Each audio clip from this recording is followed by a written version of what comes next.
Okay, welcome ladies and gentlemen to our opening contest tonight for ACPW. We have the Dream Lovers taking on the Midnight Express, accompanied to the ring with Brad Studs. We're looking for a very exciting opening matchup here. The Midnight Express has been around for a long, long time, and the Dream Lovers are looking to prove a point, proving that they're one of the best tag teams here in the Carolinas. We have Dennis Loverboy Condry locking up.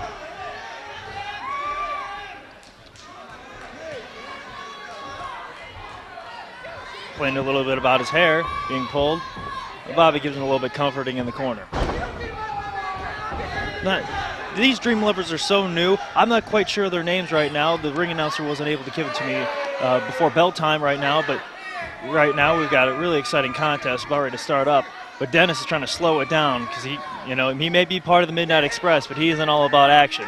He wants action on his own terms, and when he's ready to go, he'll be ready to go, and he's been doing it for some odd decades. Here he grabs the arm, going for another twist. Takes his man down, takes control with the arm bar. Bobby with approval on the corner, giving him a nice clap. A little pull of the hair right there. Quick reversal.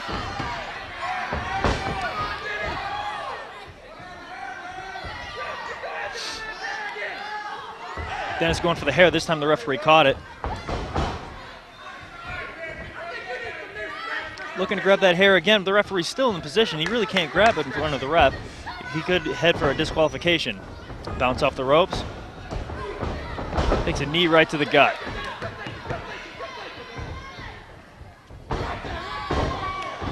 The ref better check that. That looked like a closed fish punch right there. Bobby comes in, giving those hard right hands that he does. He's got one of the best punches in the business.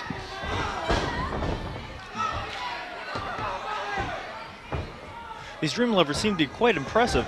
They're working over the arm quite well on a very experienced tag team of the Midnight Express. And there's beautiful Bobby taking it to him, doing his mat psychology that he does better than everybody else in this business.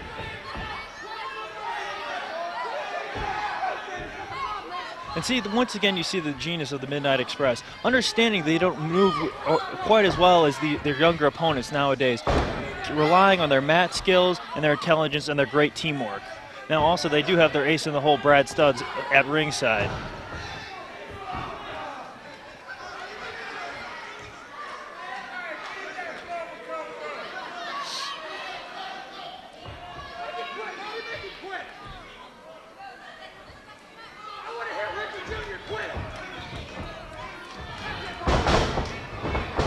See retaliation from the earlier close fist punch before, and then we get a beautiful drop kick right across the face. Bobby making his arguments with the ref saying, hey, those are all open fists.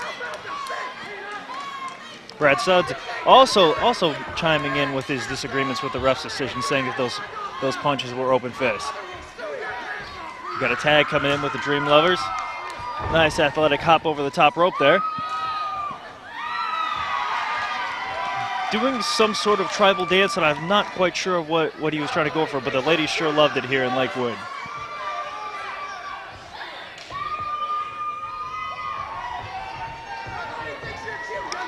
Bobby looking to lock up again. Oh, there's that dance again that the ladies love so well. It appears Dennis is quite befuddled by that.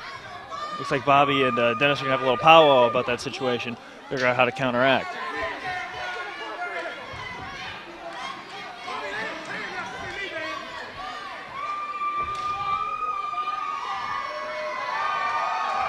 I'm not quite for sure if Bobby knows what to do in that situation, nor does Brad Studs know how to quite manage his team with such an awkward diversion from wrestling. Bobby looking to do a test of strength.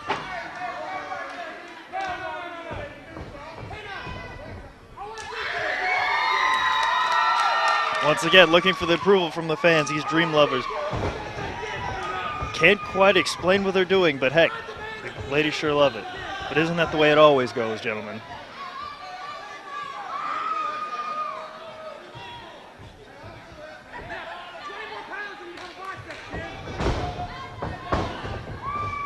Gonna lock up again.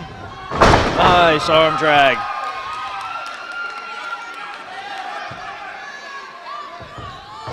Bobby complaining about the pull of the hair on that arm drag. Brad Studd's also chiming in, saying that he saw him pull his hair. Now Bobby going to the crowd. And it doesn't seem like this crowd here quite agrees with him that the Dream Lovers pulled their hair.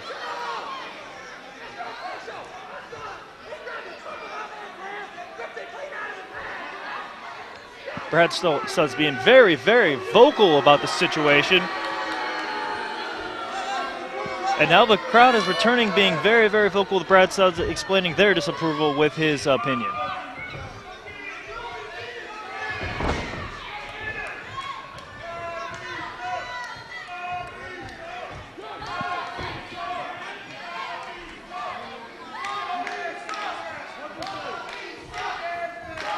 And now a Bobby Sucks chant begins to pick up. Now these fans have to realize that the Midnight Express has been around for a while, and they've heard several of these chants before, and they've been unfazed before for decades. But somehow it seems that it's getting underneath Bobby's skin at this time. Somehow this crowd here seems to really get, oh, and here the Dream Lovers is trying to get underneath Midnight Express.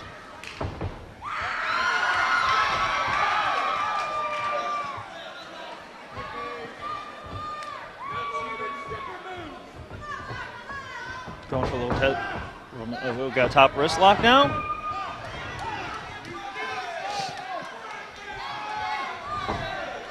Just by pure size, it seems that Bobby has a power advantage over the Dream Lovers just because of his pure size.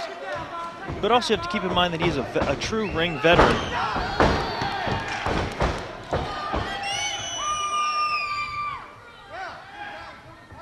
And now Dennis chiming in saying that there was a pull of the tights to bring him back down. We got some double team action by the Dream Lovers. Look like double forearm. And back to the arm. Bobby, we're going for the wrong corner to make the tag. Dream Lovers are trying to cut off the ring. Got a hammer lock in on him tight.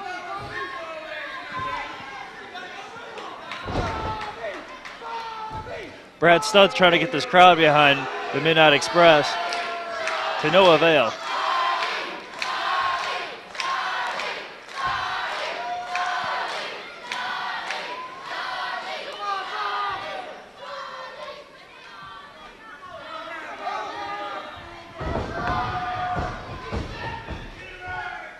Got that hammerlock in real tight, putting all his weight and all his pressure on top of it. The hammerlock is quite an interesting hold. If you've ever had a bigger brother before, that's grabbed your arm and tried to give you noogies or rub your face in the ground, you've probably had a hammerlock locked on you once or twice in your life. It's a move that could paralyze and stop an opponent dead in his tracks if you put all your weight on it. And apparently Bobby's found a way. You got that nice sharp elbow to the head. Crawling out. Oh.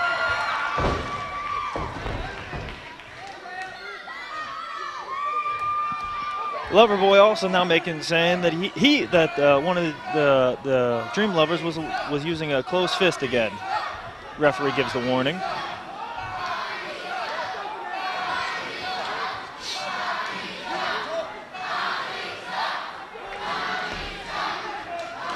And once again, this crowd is coming out to show their disapproval of the Midnight Express's tactics. Now, like I said, folks, they can get on the Midnight Express all they want, but they have their ways, they have their tactics, and they know what they're doing. Got a nice headlock in. Dennis Counter trying to find a way out, pops out, goes down. And there again, the experience of the Midnight Express, knowing where the referee is, knowing where their opponents are, and knowing how they can capitalize on the situation. And now Loverboy now puts the boots on one of the Dream Lovers right now as we speak. And isolating him in their corner right now. Right now the other Dream Lover is helpless to help his partner. And he wants to so badly. Now he draws him, Dennis Condrey draws him in, the referee gets between them, which leaves an opportunity for Bobby to punch the other Dream Lover in the head on the outside, with a closed fist, mind you. It's these situations right here that have made the Midnight Express one of the best tag teams in the world of professional wrestling for decades. So once again, they take it to their opponent, club them, hit some strikes, and now they've locked in on a hold. An abdominal stretch, and using the referee being out of position. Once again, knowing where their opponent is and where the referee is, just showing the experience and the ring savvy of the Midnight Express, what we've come accustomed to through the years. Once again, now the ref out of position again with Brad Studs warning, saying that the other Dream Lover's coming in, and once again taking advantage of the situation.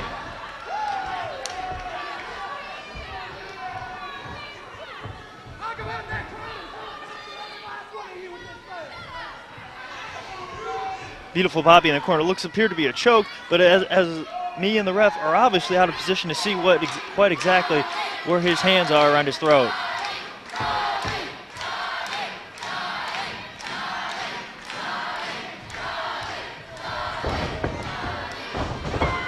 Dream Lover showing some fire right now. Within it, Midnight Express. Oh, come off the ropes. Clothesline by Dennis Condrey brings him back down.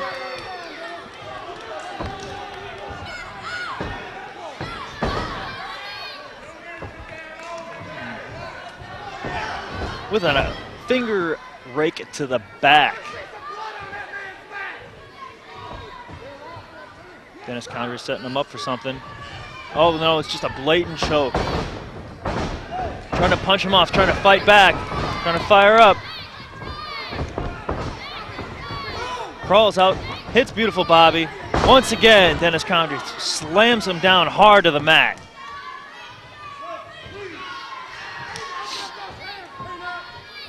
Setting him up for a standing suplex. Beautiful standing suplex by the Loverboy Dennis Condrey. Only a 2 count. Beautiful Bobby sets up his knee, rams his opponent directly into it. And this onslaught has continued by the Midnight Express, but this Dream Lover seems to be hanging in. He's quite resilient. They pulled out all the stops. They pulled out double teams, chokes, and yet he's still showing fire. Crowd really getting behind the match right now. Midnight Express trying to stay unfazed, stay on task, and crawl right through the legs, and it's tag. Loverboy Dennis Condrey in, Beautiful Bobby in. We got clotheslines, we got punches, we got drop kicks flying all around. Coming in some real hot action. Now it looks like we're set up for a double team by the Dream Lovers. Oh! Cut off by Beautiful Bobby Eaton. Have another double team. Oh! Got a double team coming up by the Midnight Express. They've got these Dream Lovers right where they want them. Beautiful Bobby bringing them right in. You know, making him check on the other one. Sets him up right now. Lines him up. Oh! Beautiful Bobby hit directly into the throat. A quick roll up. Referee's got his back turned. 1, 2, 3.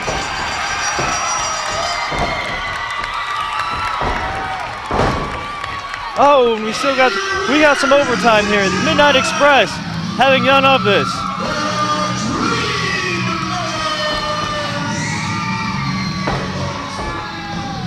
Using that driver brought to the ring by Brad Studs, taking it to the Dream Lovers. They did win the contest, but right now they're getting beat down. These cheap shots and these double action, these triple team actions by the Midnight Express.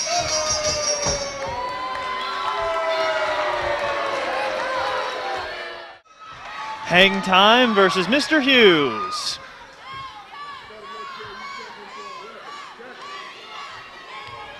Mr. Hughes talking to Katie Kincaid to make sure Hangtime is thoroughly checked.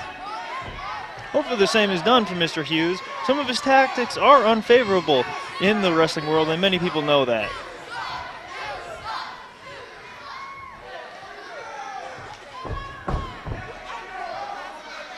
Once again, Mr. Hughes very disapproving of how this crowd feels about him.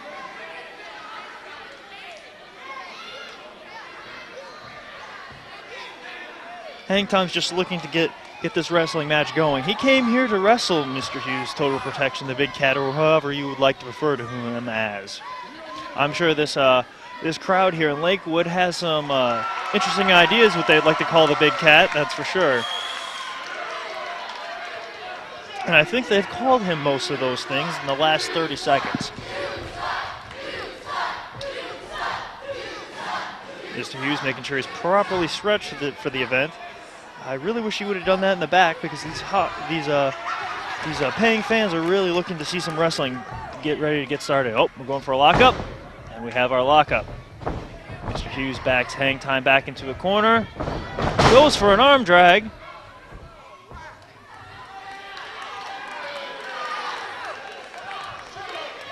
Hangtime realizes the experience of Mr. Hughes and gives him a little bit of approval.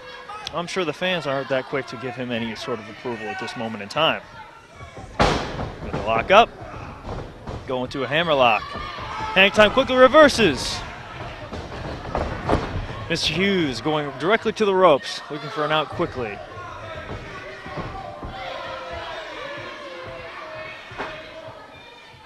Katie Kincaid taking on the complaints from Mr. Hughes.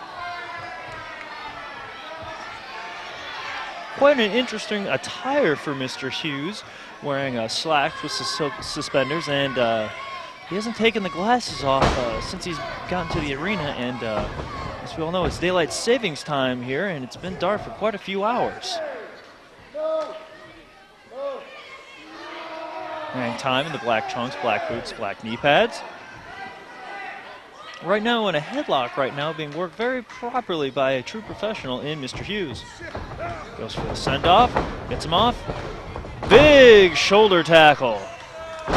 Mr. Hughes capitalizes on the situation. With a sharp kick to the head. Really putting the boots to him here. Now he's taking the foot directly and choking Hangtime out. Katie Kincaid giving the count.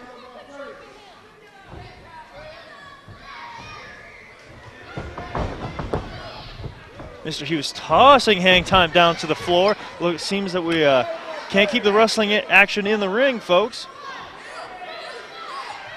And if I was Mr. Hughes, the way this crowd really has been giving it to him, the last place I'd like to be is the floor. But now he has a steel chair. And it most certainly is not for his protection. Mr. Hughes doing the right thing and dropping the chair. Ramming Hangtime's head into the side of the ring. Hangtime seems to be staggered right now. So Hughes rolling in to break the count. Katie Kincaid pleading for Mr. Hughes to get the action back into the ring. Mr. Hughes goes for a big punch, and Hangtime moves out of the way and hurts his hand. Getting back into the ring, but Hangtime wants none of it. It's like, sir, since you threw me to the outside, guess what? We're going to take it to the outside.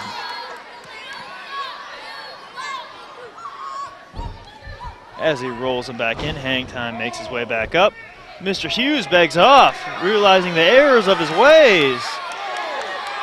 Now Hangtime is left with a serious moral dilemma. Does he take advantage of the situation? But I don't think this capacity crowd is going to allow him to do that, and Mr. Hughes extends his hand, apparently asking for friendship now from Hangtime after everything that's already occurred. Now is Hangtime going to fall for it? That is the true question right now.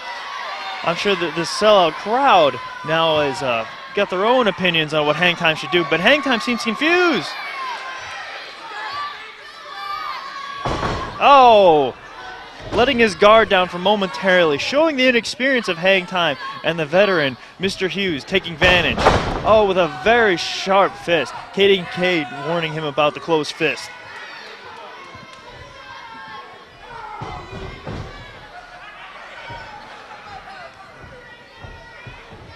Hangtime still reeling from that punch. Gets sent off the ropes. Big back elbow. Directly into the mush. Oh, showing his disapproval to this crowd. Once again, putting his boot on the windpipe of Hangtime, making it very hard to breathe. And if he's going to want to wrestle in the later minutes of this contest, he's going to need all the wind he can get. Big headbutt by the big cat.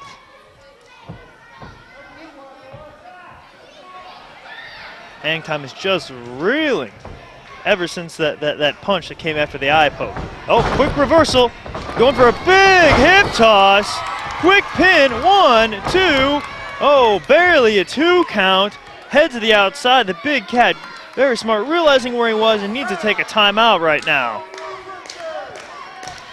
Hangtime trying to get the crowd back in it. Crowd that's solely been on his side for most of this contest.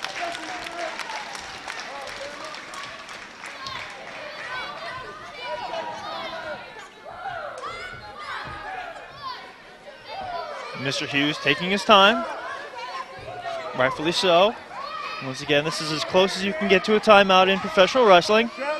He's got a full 10. And during that full 10, he's taking full advantage of verbally abusing this crowd here.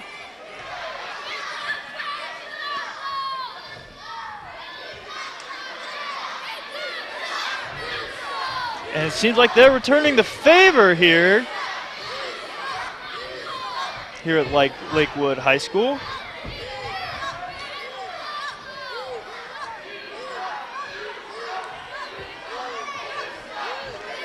Mr. Hughes better be careful right now if he wants to get back in to continue this contest.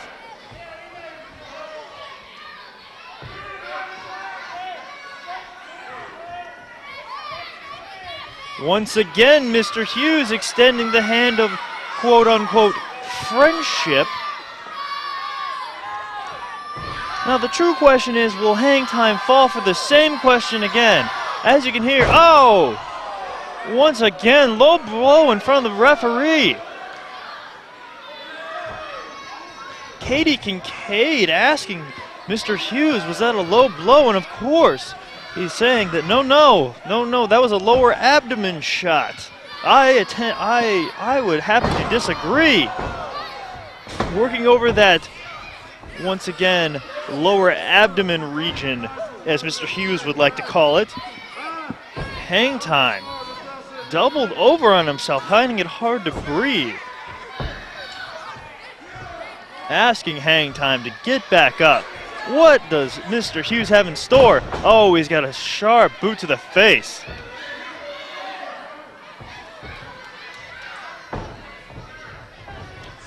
Leaning him on the ropes, trying to take out more of his win. Sending off the ropes, looking to come crashing down on Hangtime. Going for a pin. Katie Kincaid, oh, foot on the rope. It's a rather difficult angle to catch that, but yet the good eyes of Katie Kincaid picked up that foot on the rope there by Hangtime. Big snapmare. Oh, we're going for a nerve pinch. Those big hands, I shook hands with Mr. Hughes earlier today, and his hands just literally engulfed mine. So that big hand wrapped around that artery around your neck, just clamping off the blood and oxygen to Hangtime's brain. Already he's lost quite a bit of wind because of the tactics of Mr. Hughes, and I have to say, the longer this contest goes on, the less chances Hangtime has to continue, but he's up and feeding off the crowd with a couple of elbows, sends off the ropes, ducks a clothesline, ducks a back elbow. Oh, apparently he must have just got him. Going to choke him out again. Taking the wind out of Hangtime, or taking the air out of Hangtime, if you will. Going off the rope again, moves out of the way. It seems that Mr. Hughes got hit in that same lower abdomen region that he hit Hangtime in earlier. Hangtime coming back with punches, kicks, goes to send him off. Goes for another big hip toss. Mr. Hughes back up again, takes a boot to the gut, whipped off again, big clothesline, going for a cover. Just a 1 count of that fury of offense. Oh, like a big uppercut by Mr. Hughes, goes for a big slam. Oh, a body slam down. Where's Mr. Hughes? What does Mr. Hughes have? Katie Kincaid checking on Hangtime. Mr. Hughes apparently has an object of some sort. Not sure if it's brass knucks or wrist tape or what exactly it is, but he's got something. Oh, Hangtime blocks it. Trying to get off the item. Has the item itself. Nails Mr. Hughes with it. places the item exactly where Mr. Hughes found it, and we have a 1, 2, 3. Your winner, Hangtime.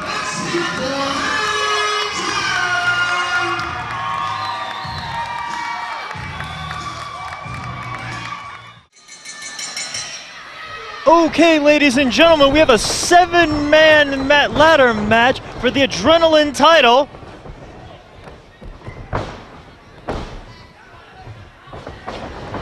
We got action and chaos going all over the place. Sick with it with a back elbow, big clothesline.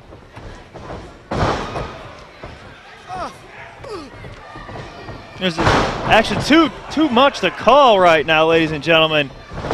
Big jumping knee there. Got Jared Steele right now preying on him.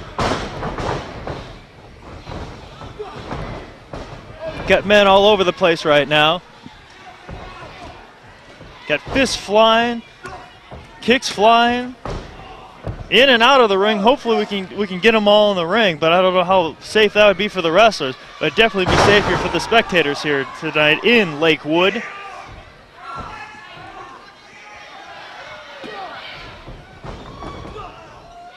Big body slam inside the ring there. Another big body slam coming up. Super kick by Stick with it.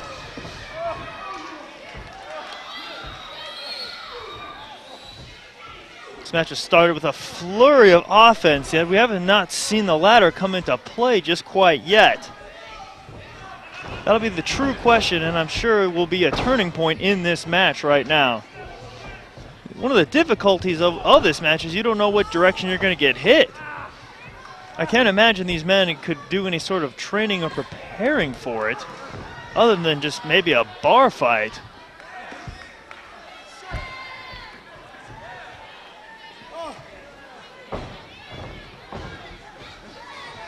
I mean, being a ladder match as it is, it's already difficult as it is. And now we have the ladder coming into play right now. Now, one would say in a ladder match, the man who is the tallest probably has the best advantage because he has a much shorter hill to climb, if you will.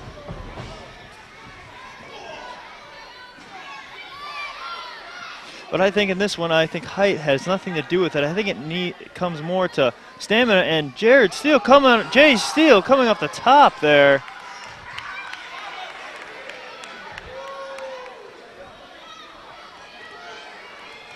We have men all over the place.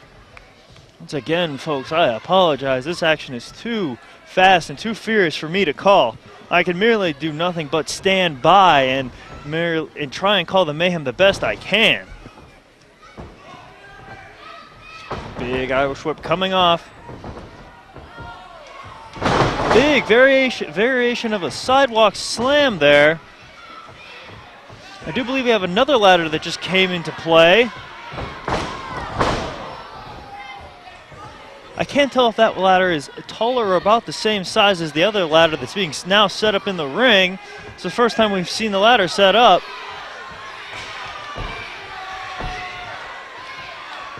Climbing to the top, someone needs to stop this, and of course stick with it with the drop kick to the ladder. But now we have two ladders in the ring already, folks.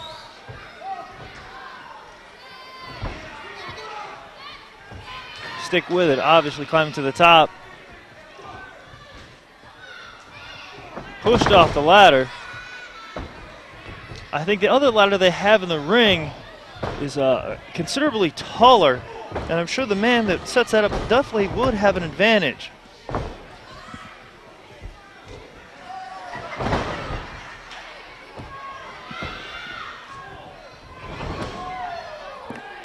Right now, all 7 men vying to just get to the top rung of this ladder. Oh! A one-arm powerbomb off the ladder. And once again, maybe that's probably the smartest thing to do is take the ladder out of the equation. We got an airplane spin with the ladder, knocking men over left and right. I think he fell down just because of dizziness. Oh.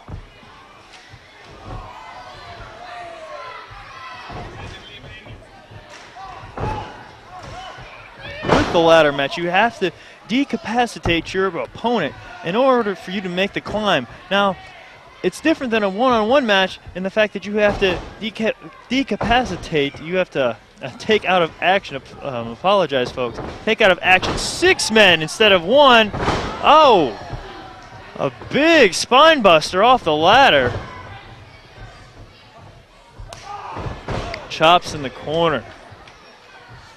Again, the ladder set up in the middle of the ring. Nobody's taking advantage of the situation, but Steele making his way up the ladder. Makes a nice club to the back and now a punch to the face. Falling off the ladder into the ropes.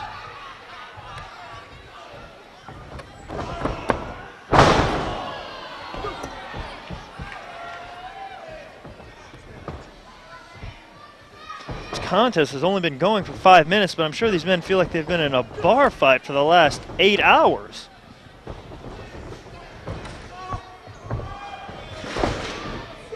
Now the ladder's been taken out of the ring. Once again, like I said, that may be the best thing in this situation. Get the ladder out of the equation for the mere sake of you can't lose the match unless the ladder's set up.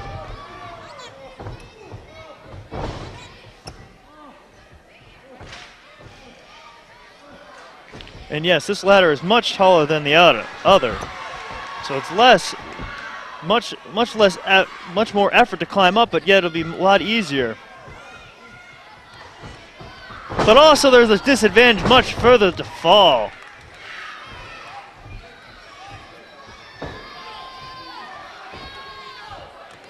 Like I said, the difficulty of this match, trying to take out 6 opponents instead of 1, makes this a very, very difficult ladder match. And whoever can come out a winner on this one truly has something going for them, folks. And truly would have deserved that adrenaline title, which hangs above the arena here.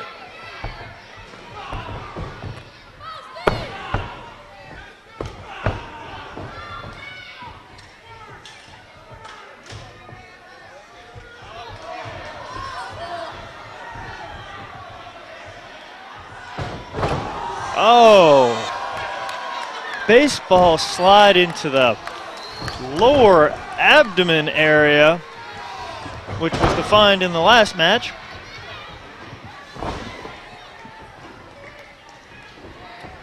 Like I said, these men are giving it their all. I don't think there's any rhyme or reason to any one of these men's strategies. Just, I think, purely survive and outlast their opponent. I see a couple of men already with bloody mouths. I'm not quite sure if they've bit their tongue or they have internal injuries.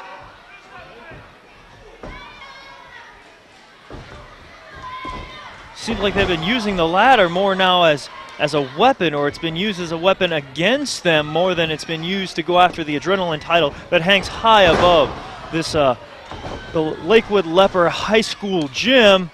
Big spine buster down to the mat.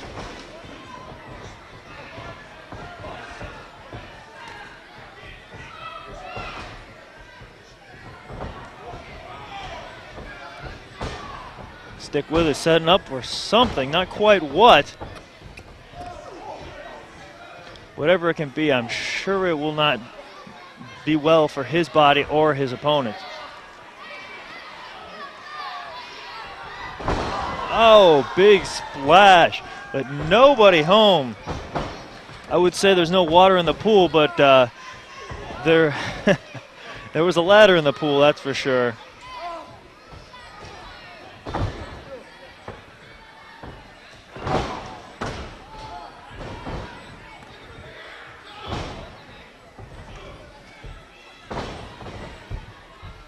Right now, luckily, we've only seen this one ladder in play. Thank goodness we've only been seeing one. I can't imagine the action we would be seeing if we saw 2 ladders in this equation. Apparently, I have a reverse chin lock applied in the ring. I'm not quite sure of the strategy of this in a ladder match. Holding a hold may be effective in a regular match, but this most certainly is not a regular match. Big hard body slam off the top rope. Oh, the Bulldog, I stick with it, was trying to climb up the ladder.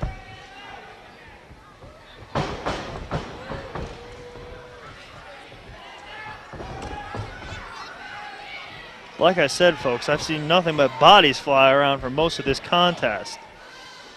If you enjoy good hammerlock reversals and headlocks and cravats, well, my friend, this is most certainly not your match. But if you like the violence and action, well, you found it here, folks. And oh, what do we have here? Oh!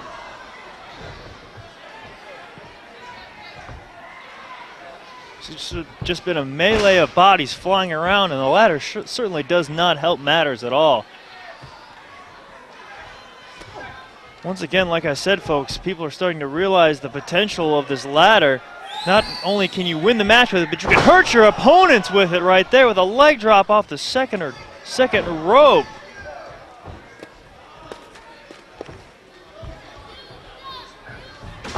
Don't run from it now.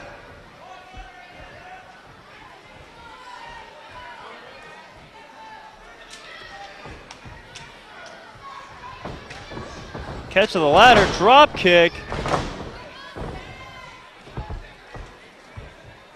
We have one competitor who has injured himself so badly is now being helped to the back by his valet. Just to show the pure brutality of this match. Stick with it, was halfway up the ladder, now trying to reposition it.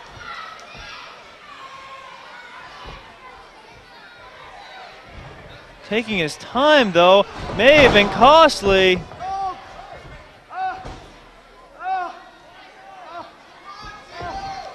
You can hear these opponents screaming in pain and agony.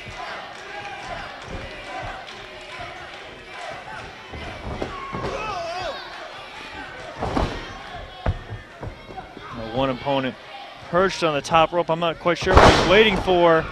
He's setting up for something or somebody. Double axe handle off the top rope.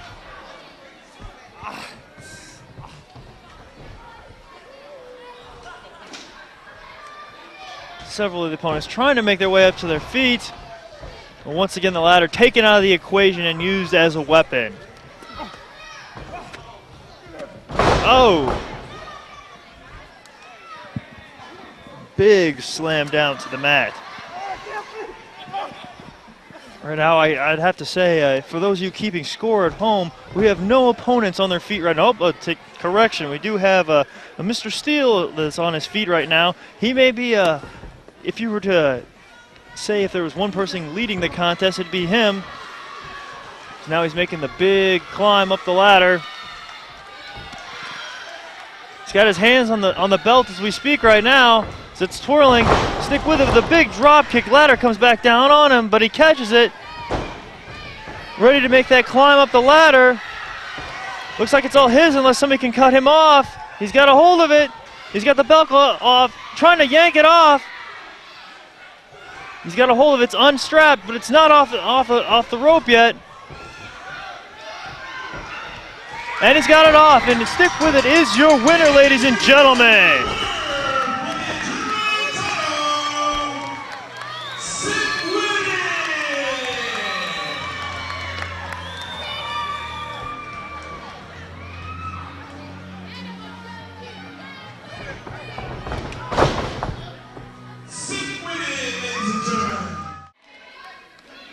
Okay, ladies and gentlemen, this match is special for two reasons.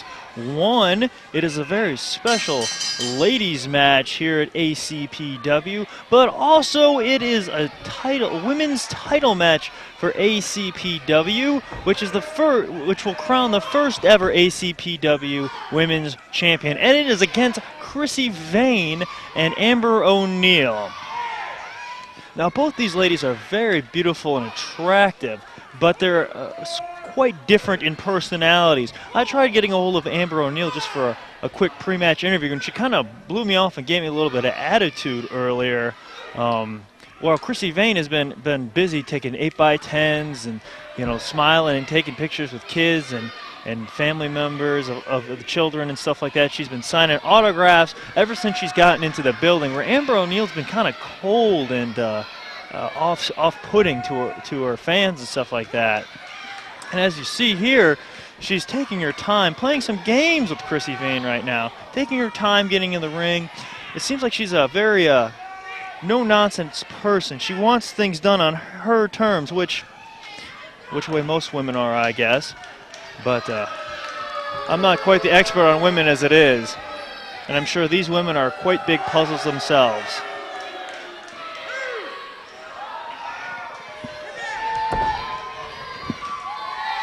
And clearly we have a clear-cut fan favorite to win the first ever ACPW women's title. All right, the ref has called for some action. Amber trying to get a clap for her, but I think Krissy's having more luck at that. Amber showing her disapproval. Oh, we've got a naughty little spank there before we get down to some action.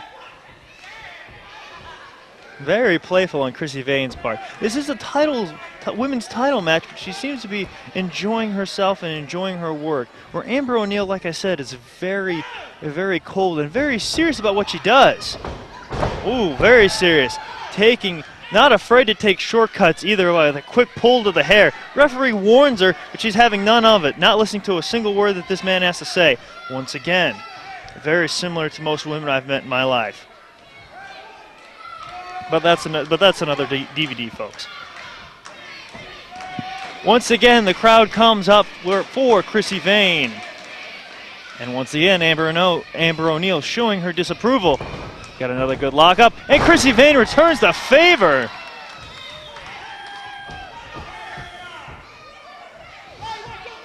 Amber O'Neal getting in the face of the referee. Oh, and Krissy Vayne coming at her. The referee's trying to keep these two beautiful women apart. Trying to keep some decor in this high school gym. I'm sure there's certain codes to conduct here at Lakewood High School. Hopefully these women can follow it. Oh, we got a quick go behind by Amber O'Neal. Krissy Vayne trying to break out of it. Quick reversal. Back down to the mat. Takeover. Floats over. Messes up that hair. Oh, and Amber O'Neal quickly to the ropes.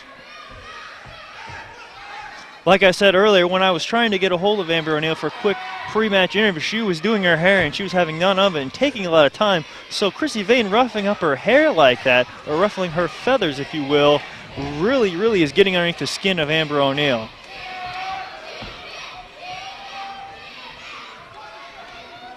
But getting her composure back, Amber O'Neal been a veteran for several years here in the Carolinas in wrestling and done quite an excellent job for herself. Oh, once again, the inexperience of Krissy Vayne running in and taking a boot from Amber O'Neal, and now she's locked in a headlock.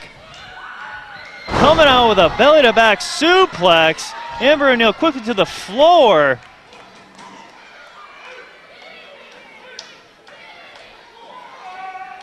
Ref administering the count. Krissy Vayne wants a piece of Amber O'Neal. She's really riled up by this whole situation. Amber O'Neal taking her time. Krissy Vayne got a handful of hair on Amber O'Neal. Amber O'Neal grabs her ankle, drags her out to the outside. The referee better get on these ladies. I mean, get between these two ladies before there's some serious damage. And Amber O'Neal taking it to Krissy Vayne's leg. Oh, rams it on the ring apron. Amber O'Neal breaking the count. We've seen several tactics of certain wrestlers using the advantage of the outside of the ring. Amber O'Neal back into the ring. Krissy seems to be holding her knee. I think that's her left knee, if I'm not mistaken. Amber O'Neal has Krissy against the ropes. Oh, with a big chop. Irish whip. Appears to be a Japanese arm drag. Now an American arm drag, if you will. Back with another big arm drag. Amber O'Neal quickly finds refuge in the corner. Krissy still kind of nursing that that knee, if you will, just a little bit. Oh, seems like she's getting some blood flowing back into it. Taking some quick run. Oh, and Amber pushes Krissy's head right into the turnbuckle. Dragging her back out again. Going back to that left knee again, showing her experience in the wrestling business. Amber O'Neal finding a weakness and capitalizing on it, and continuing to capitalize on it when she has her back against the corner. Putting the boots to her now. Amber O'Neal has her in the corner right now, backing her up there. The ref administering the count, trying to get Amber O'Neal to back off of Krissy Vayne. And now we have a deliberate choke right in front of the referee with Amber O'Neal's boot. But Amber O'Neal once again showing her ring savvy, realizing that she has the count to 5 to break the hold before being disqualified. And now back to the leg again. Wrenching that leg across that rope, using the ring, showing that not only, that you can use wrestling holds, but she's using the ring to take it to Krissy Vayne.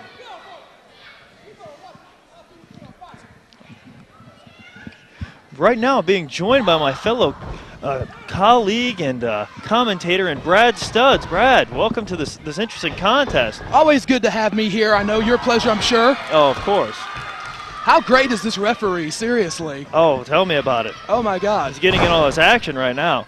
That's a tremendous clothesline from Amber O'Neal, though. This is very true. Like I said, Amber O'Neal's been taking it to Krissy Vayne's left leg right now, showing her ring savvy, not only using wrestling holds to take it to her leg, but using the ring, such as the ring posts and the ring ropes. Well, I think as the Midnight Express and I demonstrated earlier, you really have to have that awareness of where you're at in the ring at all times. You can use the ring as a weapon. You can use, your equipment as weapons. You have to be smart from bell to bell, I think, and I think that Amber thus far is doing a tremendous job. Well, right now, using that hand to put the pressure. Some might think it's a choke. She's putting that pressure, though, on the upper chest of Krissy Vayne. I think she's wrestling a very sound match thus far. Well, I definitely agree these women have some equipment. I'll definitely agree with you on that one. But anyways, back to action right now. Amber locking in a grapevine of the leg right now. Krissy trying to fight. Oh, we got another chop right across the chest. Those chests are going to be beat red. They may need examination later. Oh, well, I'm sure you'd be the person to do that, wouldn't you, Brad Studs? I've been asked many times before. I bet. Anyways, back to Krissy Vayne trying to reach for the ropes to break out of this hold as we speak. Referee checking in, making sure Krissy isn't going to give up, making sure Amber's shoulders are not down to the mat. Just like I was saying earlier, great ring generalship from Amber O'Neal. She's got Krissy Vayne she almost had, there you go, right back where she needs to be. She almost had her out of reach of those ropes, and when she did get reach of the ropes, pulled her right back towards the center. She's very proud of herself. That she is, looking for approval from these fans, and these fans are having none of it. Like I said, very, very cold woman, unlike Krissy Vayne, who's been out there shaking hands and taking pictures with babies ever since she came into the arena tonight. Well, you can only kiss so many babies. You have to be self-centered, and you have to want to get ahead to really be at that higher level, and I think Amber O'Neal maybe has that drive a little bit more than Krissy and is willing to do whatever it takes a little bit more than Krissy. Krissy may make $5 or $10 more selling Polaroids with these people, but that's not going to make that much of a difference when Amber wins the match. Well, and that's very true, and this is an ACPW women's title match. Going to crown the inaugural champion, as a matter of fact. It is very true. Thank you for reminding me of that, sir. I think that belt would look great on either one of these girls, but I really think so far Amber O'Neal wrestling a sounder contest overall, and I think that's demonstrated by the fact that she's on her feet and Krissy Vayne is down on the canvas. I would definitely agree with that, but yet Krissy Vayne has not lost any fight in what she's doing. She may be at a handicap right now, but she's still showing quite a considerable amount of life. If anything, she showed more life because she realizes that, much more damage from Amber O'Neal, and she rolls out of the way. That could be a turning point right there. She could have injured that elbow, injured that arm. That could be a big turning point, but it looks like Amber O'Neal has actually recovered very nicely. Yeah, she's gotten back and capitalized on the situation. She's got her well grounded right now, and Krissy Vayne has and now she's using the ropes. Once again, use that ring for leverage, use your equipment, anything you can get your hands on from bell to bell. If the ref doesn't see it, it didn't happen. And anything you can get your hands on from bell to bell, it's ignorant not to use, quite frankly. I'm sure there are some people that would disagree with that statement, but hey, if that's your mantra, so be it. Well, now, this is a tremendous wrestling hold from Amber O'Neal. She's got the legs grapevine. She's got Chin lock, she broke it, unfortunately. I think that was a very effective hold, but I guess, you know, being out there in the action, Amber thought better of it. But Amber O'Neal is not without her technical prowess, but like I said, it's ignorant not to use your equipment, use the ring, use anything you can get your hands on out there. I would definitely agree with that right now, and she comes back with, I believe, a dragon screw twist right there on Krissy Vaine. Krissy Vaine really seems to be really weakened right now, and it could come down, the end of this contest could be coming up very quickly. Both these ladies like to use versions of the flatliner as their finishers. Amber's been known to use that front chokehold also. I almost wonder with her working on the leg as she is, if maybe she's got a leg submission that she wants to break out tonight. I think so. I think she's trying to soften up that leg so that there's nothing but for Krissy to do but to give up. But I'm telling you, she's a tough woman. And considering it's a title match, I really don't see Krissy tapping out, especially with the immense pressure in this situation. And coming up, rising to the challenge and to the pressure with an enziguri. Crowd is still with Krissy Vaine. I'll give her that. That may not get her to the pay window, as they say, but the crowd is still with her nonetheless. Which is quite surprising because she's taken quite a beating here in the last, I would say, 7-8 minutes from Amber O'Neal, and the crowd is still with her and still in this match and behind Krissy Vaine. Well, very resilient. Another big kick to the face. Oh, right to the mush of Amber O'Neal.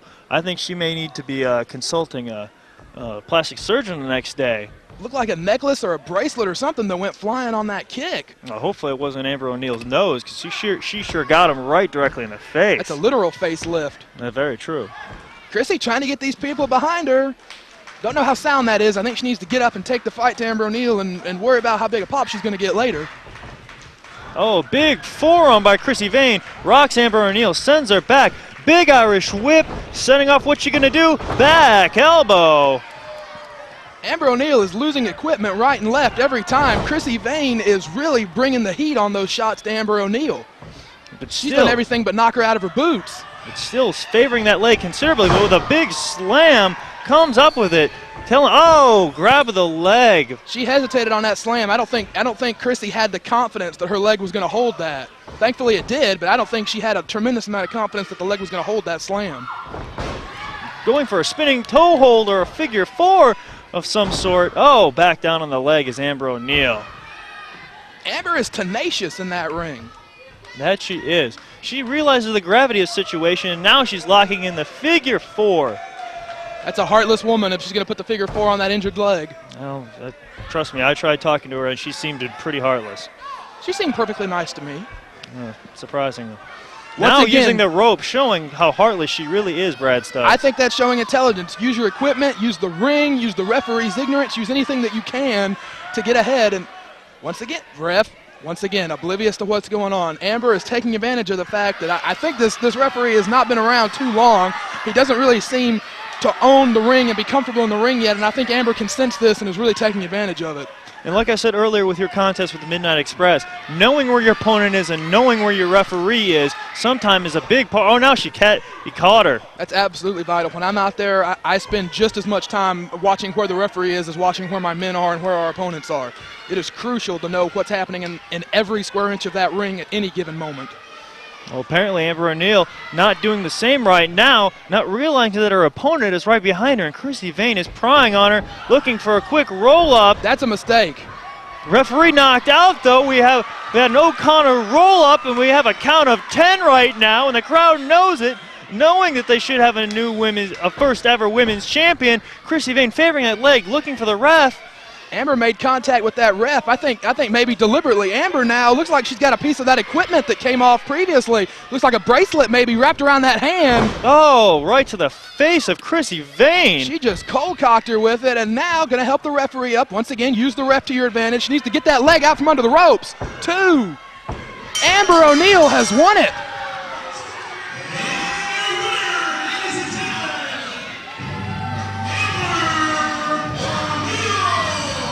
I can't say I'm surprised by that. I really think Amber wrestled a smarter match from bell to bell than Krissy Vaine did on this night. Well, I would just say she took advantage of the situation and used her quote-unquote equipment to pull out the win. Much more resourceful is Amber O'Neal, and she's the one who's walking out with the belt.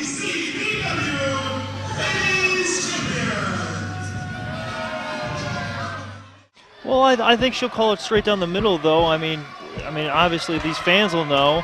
I mean, she can't cheat the fans. I mean, if she's making a fast count, the fans will know and they'll let her know. I think she's going to call it right down the middle. I think we're going to have a good contest. We got, like you said, we have very, very well-matched opponents. I think the speed and maybe quick and some of the technical skills are more on the side of Maretti's team. But, you know, with the brawling side of the, you know, the Stro and the Barbarian, you know, I think you've got a very good odd matches of talent and stuff like that.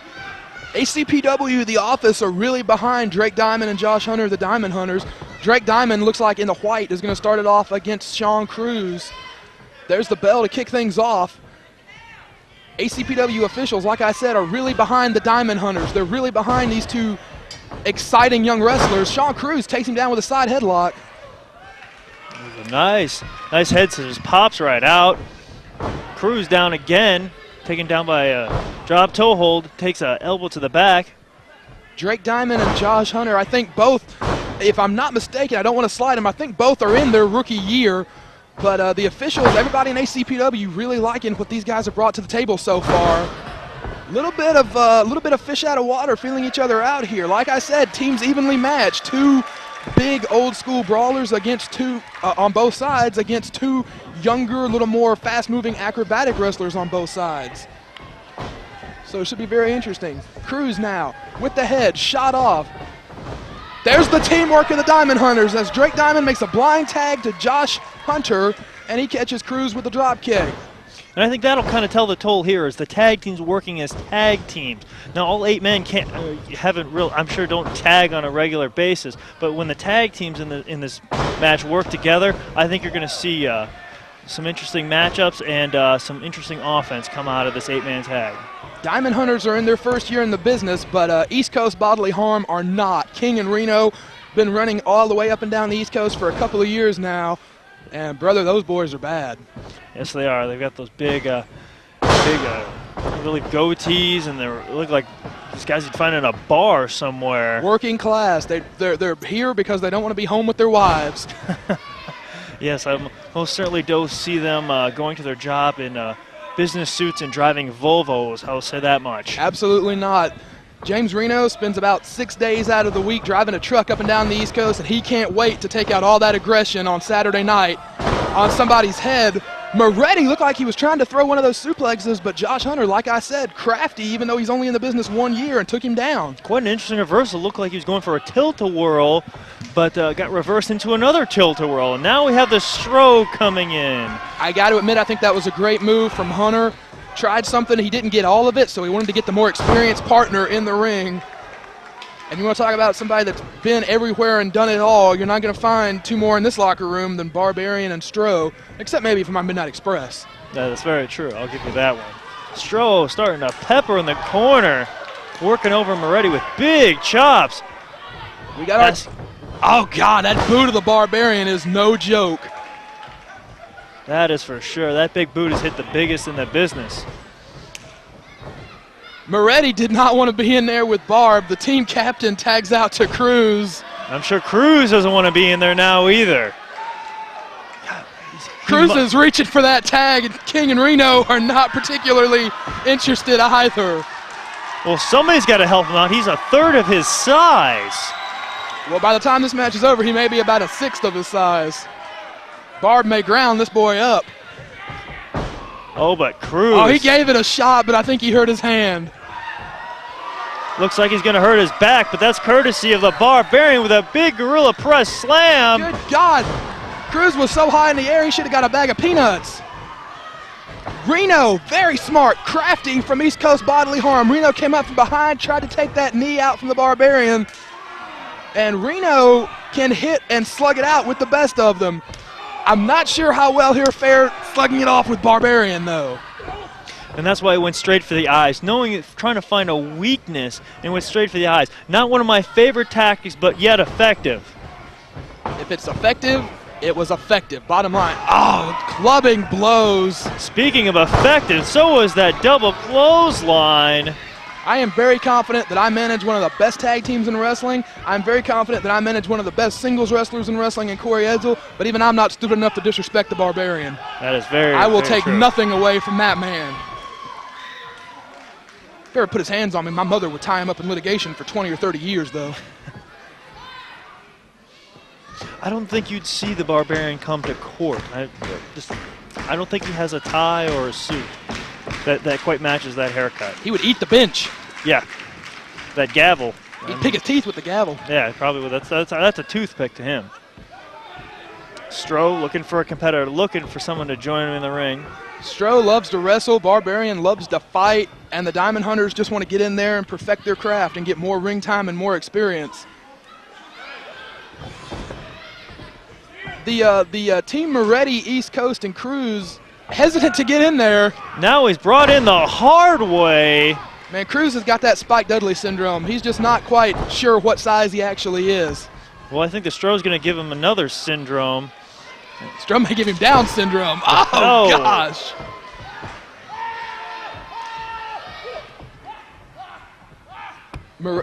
Maretti and East Coast are being very cautious. Cruz, I think, maybe not erring on the side of caution in this contest thus far. A big belly-to-belly suplex just flung around. Cruz taking a lot of heat so far, as they say. Drake Diamond in there with Cruz now, back to two men that started this contest. Ducks a clothesline, comes off for a big high body press. Cross body, look at Nadia. We could have got down there a little faster, I do believe. Diamond now. Cruz is slugging it out. You cannot take anything away from Sean Cruz. He is the smallest man in this contest, but thus far he's been the only one that was willing to slug it out with any of his four opponents. Really being the workhorse of this team. And these other men are going to have to step up if they want to, make a solid ground in this contest. Reno and King really like to pick their spots. They really like to strike when their opponents are down, weakened, and when their blows are going to have the most effect. Well, obviously we're now working on the leg right now. Reno loves these submissions. He loves to tie people up as best he can. Barbarian trying to step in there, but I'll give it to Nadia on that one. She did put the man back in the corner. Oh, quite an interesting submission by Reno right there. Don't quite know how to call that. It's almost like a spinning toe hold with He's got those arms butterflied behind him. Reno and King are frustrated, angry human beings. I've been around them. Reno spends 5 or 6 days a week driving a truck up and down the East Coast just thinking about ways that he can hurt people when Saturday night comes and he's inside that ring. They are blue-collar, they are frustrated men, and they are bad, bad dudes with or without that great big long trucker's chain. Well, maybe they see those videos they show in high school about road rage. Maybe that would calm them down a little bit. I would not take my chances with James Reno on the road any more than I would take my chances with Barbarian in a dark alley. Well, I'm sure probably one of his favorite high school films is Blood on the Pavement. But anyways, back to the contest. Stro in, trying to break up some action, going right for Reno. Things are breaking down. Nadia, that inexperience as a referee. Nadia not sure what to do. You cannot underestimate having a competent official in that contest. This is very true. There are 8 men out here, and she has to be responsible for all of them. And this is probably one of her first opportunities to referee, this is a very, very interesting situation, and we're probably going to see all 8 men get out of control. I'm really not digging the call from the ACPW offices here. Stro with WCW experience, he had Smoky Mountain experience, he's been all over the world. ACPW officials give him whatever he wants. They're going to let his little trainee be the referee. They let him have a manager at ringside.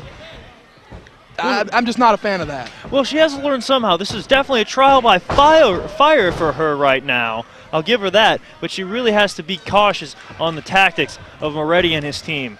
Look at the guts on Reno. He's going to taunt Barbarian. Shoot, none for me. That's what I keep people like Cory Edsell around for. None for me. Chuck King back to the work on that leg of Drake Diamond. Diamond and Hunter, the 2 least experienced men in this match.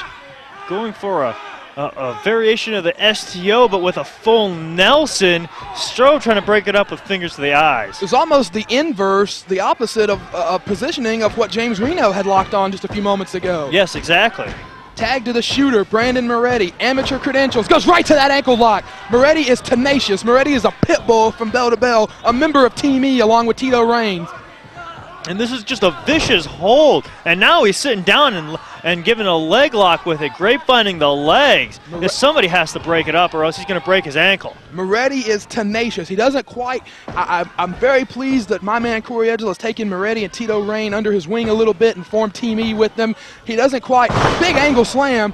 He doesn't quite have the transitions and everything down quite as much, but from bell to bell, he will put a hurting on you. If he can get his hands on you, he will take you down to that mat, and that's why they call him the shooter. Amateur credentials, hard-hitting, intense from bell to bell. Well, that's exactly what he's doing right now.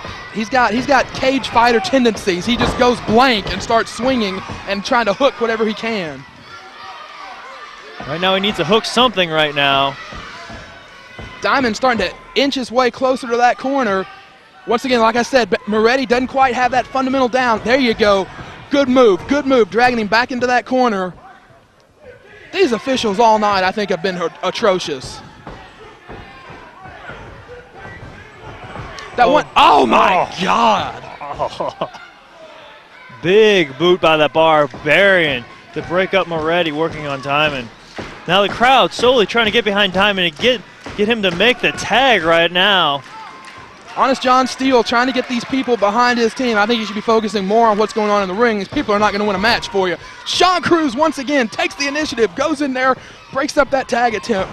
Sean Cruz is really showing off in this contest. He has taken the initiative more often than not, and he's been the one that's been willing, as they say in football, to dive on that football. He's been the one that's been willing to take the hit in this contest. Like I said, you know, he's the workhorse of this team. He doesn't necessarily have to be the biggest, but he's found his place as the workhorse of this team. And I'm sure his team members, Maretti, definitely appreciate it, especially with Diamond being very close to making a tag right now. Going for Maretti right now is surprising. He should be trying to make a tag instead of an offensive maneuver. That's the inexperience of Diamond right there. He took the man over to the opposing corner, and Maretti just ran right through him. Maretti might be looking for hook that triangle choke. He's got a head scissors to the leg right now. Made a tag to Reno.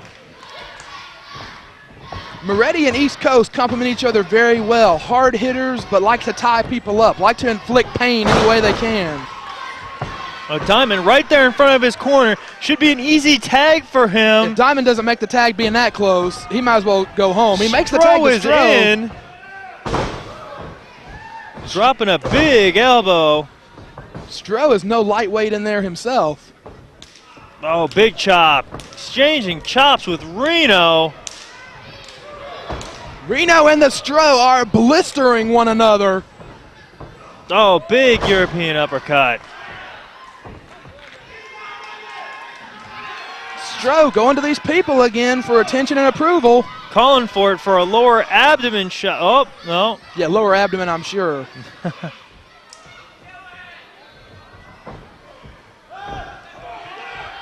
Looks like him and Barbarian are celebrating Thanksgiving early and making a wish. Where is my 5 count from Nadia? And a lower abdomen shot by the Barbarian. No 5 count. Oh, God. I cannot imagine. I've heard legends and folklore about how hard that head of the Barbarian is. Misses that big elbow, though, and now we have Reno in a compromising position who needs to tag his partners. Going back to the eye, once again, like I said, not a favorable tactic of mine. And now it drapes him on the rope, using that ring against the Barbarian. Granted, he is a monster and a machine, and you do all you can to get over on him, but come on. Chuck King right there for the assist. Sean Cruz in the ring again. Now we have triple teaming on the Barbarian right now with Nadia at her back. Like we've said before, the inexperience starting to show. Blatant choke right in front of her. She really needs to get control of Maretti's team. Sean Cruz in there with the Barbarian again. Sean Cruz gets the... Oh, God! Sean Cruz gets the award for most courageous wrestler of the night in my book. He has been right there with Barbarian and Stro all night long. Stro looks like on the floor with Reno as Barbarian is lighting up Sean Cruz once again. Barbarian setting up Cruz again. Maretti trying to break it up. Barbarian, for the last several years of his career, has liked utilizing that big power bomb as a finish, and I fear he would have broke Sean Cruz in half if Maretti had not made the save on that one. And that most certainly was a save. It wasn't just a save for the match, but save of Cruz's life and back. Maretti in the ring. He's going to try and get that ankle lock on Barbarian. Could he make Barbarian tap? I don't think so. What a feather in the cap it would be for the shooter Brandon Maretti, a member of Team E, if he was to make the Barbarian tap out or quit in this 8-man tag. I don't know quite sure if the Barbarian can feel pain, but he's definitely feeling some sort of anguish right now. I wasn't a math major in college. I don't know how many potential ways this match could end, but I think out of all of them, Barbarian submitting is the least likely. I would agree far with and you away. on that one, yes. Barbarian in a position on the defense, having to tag Stro in. Stro clearing house with back elbows for everyone. Cruz goes off the apron. Maretti runs at him, takes a back elbow of his own, as well as Reno. Strozilla owning the ring at this point in time. 5 minutes left in the time limit, only 15 for this 8-man tag, and Stro and Maretti are exchanging shots. The Wild One with a German suplex, hangs on. We got our two team captains in there, and it's a war on the floor. Giving some back elbows, trying to fight it off. Stro going for a German of his own. Oh! Stro accordions Brandon Maretti on that German suplex. Stro looked like he was going for that Fujiwara armbar, that crowbar, and now Maretti with that ankle lock. He really likes using that ankle lock on Stro. Stro throws him off. East Coast, the Diamond Hunters and Cruz are right beneath us on the floor. Maretti sent off the ropes. Big spine buster by the Stro. East Coast is taking Diamond to the back, as well as Cruz with him. Diamond Hunters are getting it handed to them on the floor right beneath us. But inside the ring, the Stro is setting up to take Maretti down. Stro went for that spear and got Nadia. Nadia taken down. Stro confused. Teardrop suplex from Maretti. That's a trademark Brandon Maretti maneuver, is that teardrop suplex. And now everyone in the ring, but the big man is down. Barbarian trying to check on Nadia right now. Maretti taking it to Stro. Stro takes over, setting up for a... He's going for that Bulldog DDT. Oh! That's a Stro special, that Bulldog DDT. The captain of Team Maretti is down thanks to the Stro, but the referee Nadia is also down thanks to the Stro. Barbarian trying to revive her as we speak right now. Compassion from the Barbarian. I don't know, that is surprising. Trying to get the big man in now. Maretti's in a bad way. East Coast and Cruz are still taking it to the Diamond Hunters right now, 3-on-2 on the floor, but they may need to come bail. Oh! Maretti out a boot to the Stro. Oh my goodness. This crowd is silent. A big boot from the Barbarian to the Stro. Well, the Barbarian reviving Nadia. Barb took the Stro's head off. Surprising turn. Even lifting her hand. That's 3. With a 3. Team Maretti has survived with an assist from the Barbarian. I don't quite know what to say, Brad Stutz, and I don't think these fans know what to say either. That killer instinct in Barb is coming out again. He is taking it to the Stro. Dropping big elbows down on him. Nadia, the chairwoman of ACPW, is going for the chair. But who's she going to save, though? Has she got it in her system to hit Barbarian with that thing? She's pulled Barbarian off of the Stro. Barbarian just daring. Oh! And she gives it to the Stro.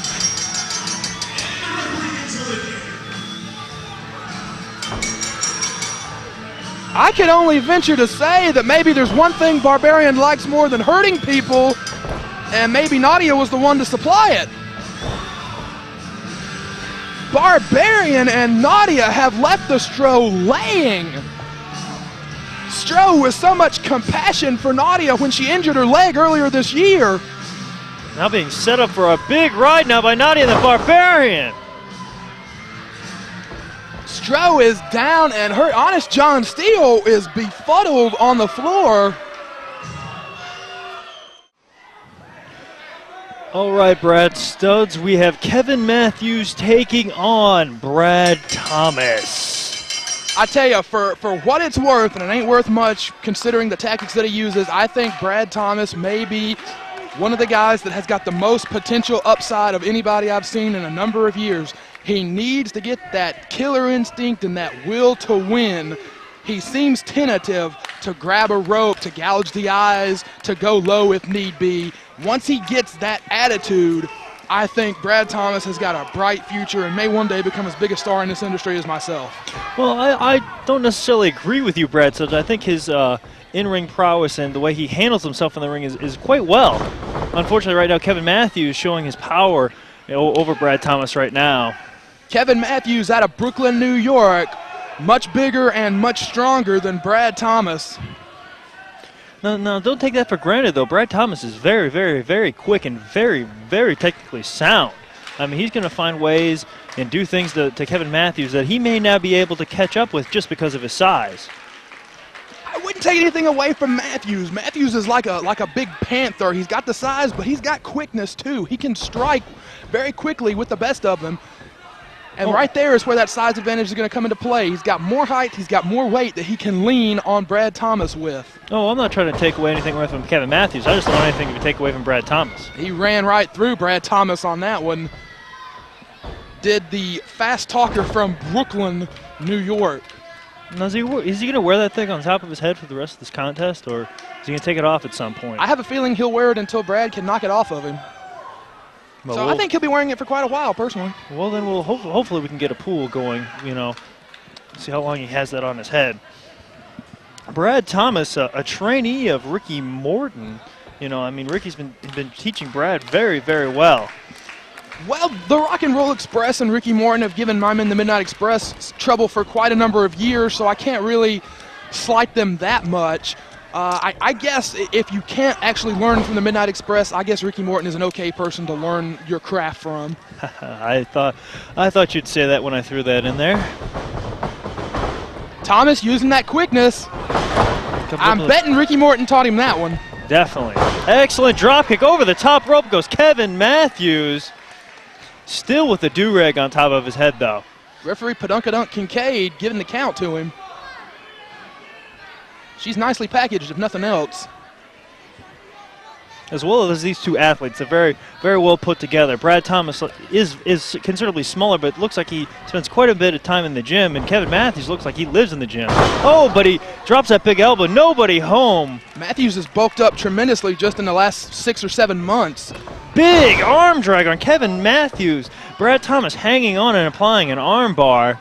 Thomas is fundamentally sound. There's no other way to say it. He is tremendously fundamentally sound, tremendous fundamentals on Brad Thomas. I got to agree that I think if he can use that to his advantage, he may one-up Kevin Matthews eventually. But to me, Matthews has got the clear advantage. Too big, too strong, and too crafty in the ring for Brad Thomas, in my opinion. That may be I would definitely agree. I definitely see your opinion. And he's not afraid to plant a knee in the gut either, Jake Manning. That is very true. That is very true. Kevin Matthews certainly taken to it again. And once again, we see a boot to the throat, and the referee, Katie Kincaid, administering the count. This company really has got a thing for their female officials. And this is very true. Oh, a punch right to the stomach. Unusual to see Thomas go to the closed fist like that. Well, I think he's feeling the urgency of the situation, being as big as Kevin Matthews is, knowing that he can't let him get on top for too long. Set up for a big backbreaker. Thomas just bounces right off of Kevin Matthews' knee. Thomas is not wrestling smart thus far. He needs to strike and move. He needs to keep constant motion, and thus far, Matthews has been able to ground him and lean on him. Definitely agree with that. This contest has been going at a very slow pace, which has been the disadvantage of Brad Thomas right now. The faster he can get moving and put quick series of moves together. Like the most effective Brad Thomas has been this entire contest was those series of quick drop kicks that sent Matthews to the floor. Those quick strikes in quick succession is what's going to bring Brad Thomas success in this one. He does not want to be on the ground. I would definitely agree. And right now he's trying to get up off the ground with the help of these fans, trying to rally behind him, and he's feeding off them right now as we speak. Giving a couple of shots right to the stomach. Send-off hits the ropes. Big clothesline. Can't take. Drops Matthews down to one knee. Once again. That's exactly what I'm talking about. If the roles were reversed, Matthews would have turned him inside out on one clothesline.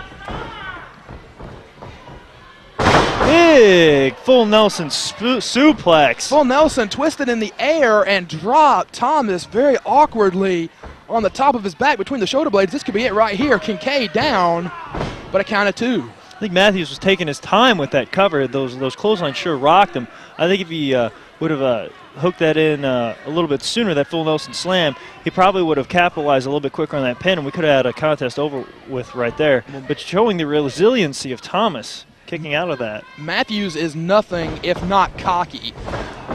And that could be a downfall if Brad Thomas can put together a couple of quick strikes like I was talking about earlier. That cockiness could be a downfall, but right now Kevin Matthews controlling this match. This is very true. Seems like every time Brad Thomas tries to speed it up by using the ropes, Matthews cuts him off with a big power move and staying with what he knows, and that's power, and Kevin Matthews has been doing that. Now Brad Thomas has got to go with what he knows, and that's speed, but he's been beaten up so badly. I'm kind of concerned if speed can no longer be in his benefit anymore with as much punishment he's been taking. He's wearing Thomas down. Little push-ups from cocky Kevin Matthews. You ever hang out, do anything socially with Kevin Matthews? No, I have not. He is a heck of a guy. We've shared dinners and things of that nature. He's very resourceful, knows how to sneak out without paying the bill, knows how to, work his way around leaving a tip. He's very resourceful. He's an excellent guy to be around socially. Well, did he do push-ups after you ran out of the restaurant without paying? I think that's a very rude way to say it. And the do-rag is off. Oh, well, it's about time he started to get serious. I think that's like Lawler's strap. I think that means business at that point. And he locks in with the sleeper hold right now. Brad Thomas trying to fight with it because Kevin Matthews has got all his weight. Oh, and he drops it down. If Ricky Morton has accomplished anything with Brad Thomas, he has given him tremendous instincts. When he could not reach the rope, he immediately dropped down and ran the top of his head into the chin and the jaw of Kevin Matthews.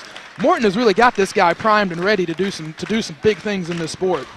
Well, that he has. He's really given him some ring awareness and what to do in certain situations. He really should hang out with me and Bobby and Dennis sometime, or somebody like Barbarian and Nadia who could really teach him the ropes better than Morton. I think he's doing quite just fine with Ricky. There's that breakdancing thing what is with these people and the dancing? Dr. Love and Dreamer were doing that crap earlier. I'm not a fan of that. This is wrestling. This is not Dance Fever. Well, hey, it got enough momentum on the punch for him to do something. Big springboard. Looks like forearm shot right to Kevin Matthews' head and got him reeling and got him down. Matthews just doesn't know where he's at right now, and hopefully Thomas can capitalize. Look for some big punches coming up right here, asking the crowd. Kincaid nowhere in position to check for a closed fist. Just counting like she's at a picnic. But all that punisher got to Brad Thomas. Couldn't quite capitalize at the situation. Going for an Irish whip, quickly reversed. Into the ropes. Thomas, 2 feet to the face. Thomas needs to put a quick string of things together. Oh, it looks like he's going for something real quick off the top rope, but what's he setting up for right now, Brad Studs? Big high cross body. Cross body. Roll through. Matthews rolls through. That power of Matthews, there is no substitute. Gets him up on the shoulders. Matthews is going to put him away right here. I can feel it. So he's going for, slide out the back door. Sunset flip. Matthews quickly reverses, rolls back over his own. Is he on the ropes there, Brad Studs? He had the ropes hooked on that one, Brad Studs. What did I tell you? Cocky Kevin Matthews is very resourceful in that ring, and he picked up the victory because of it. I'm no military personnel, but I would agree with that. What a bump. So here we come, Brad Studs, out from behind. Attacking Ivan Koloff. Ray Rouse was having a word with Ivan Koloff at the start of this contest, and Ray Rouse has produced the Soul Reaper. A couple of weeks ago, Ray Rouse appeared at Lakewood High School and said he had a big announcement for everyone. He said he had attended a function, a social function, an autograph signing of some type, and Ivan Koloff was present. And due to Rouse's sort of dubious reputation in the industry, Ivan Koloff would not shake his hand. Rouse took offense to this and said he was going to bring a bounty hunter to take out Ivan Koloff in Koloff's own style of match, and it looks like he's produced the Soul Reaper. I don't know much about the Soul Reaper, but he's taking it to Ivan Koloff in the first minute or so of this contest. Yeah, and Ivan Koloff is just trying to get his wits about him right now. I mean, this is his match right now, and he's just been, you know, Pearl Harbored from behind right now, and he really hasn't had any control over what's going on right now in the contest. He's just trying to get himself back into this contest. Rouse really getting in the face of Ivan Koloff really took offense to being slighted. That Koloff did not respect him, did not shake his hand at the function that they both were attending. I believe it was an autograph signing in another territory that both men were at, promoting another event, and Koloff disrespected him. Rouse promised vengeance tonight, knowing that Koloff would be at the Legends show. And the Soul Reaper thus far has got control of the Legend. Koloff got a very nice reception from the people at Lakewood High School, very respectful of the old man, but thus far I got to give the edge to the Soul Reaper. He's been more impressive, I think. Well, I mean, very true. Ivan Koloff has been getting up there in years, but, I mean, he's still Ivan Koloff, the Russian Bear. I mean, this man was a former WWF champion, if I'm not mistaken. Defeated Bruno Sammartino. Bruno Sammartino, exactly. I mean, this man is not somebody you take lightly at any age. Soul Reaper's going to win this thing in the first couple of moments. What an upset this is going to be. What a feather in the cap of Ray Rouse. No kidding. I mean, the disrespect that, you know, Ray Rouse must have really felt for him to bring in somebody like this that can really take Ivan Koloff to this measure and do it very heartlessly, too. Stopping only to choke Ivan Koloff with that chain. Referee is being very lenient. He's going to say that choking with the chain did not break the string. He's only got one more to go. An offensive maneuver from Ivan Koloff will, however, break the string of turnbuckles, and now Koloff working his way back up to his feet. I think Koloff's now realizing finally got control of the situation, and already he's got himself busted open by that Russian chain, just showing you how brutal this match is. And we haven't been going from, what, maybe 2 minutes, and already Koloff has been busted open. The brutality of this match is unparalleled to anything else you'll see. I have respect for Ray Rouse as a contemporary of my own, but I'm really not sure if you can get more heartless than Ivan Koloff. Even if he has softened with age, I don't think you can get much more brutal and vicious than that man is. Rouse, though, very wisely hooks the foot of Ivan Koloff and keeps him from making that first turnbuckle. And now to the outside right now, right with Rouse, and Rouse taking cheap shots. This is Koloff's forte. Rouse now putting the boots to him.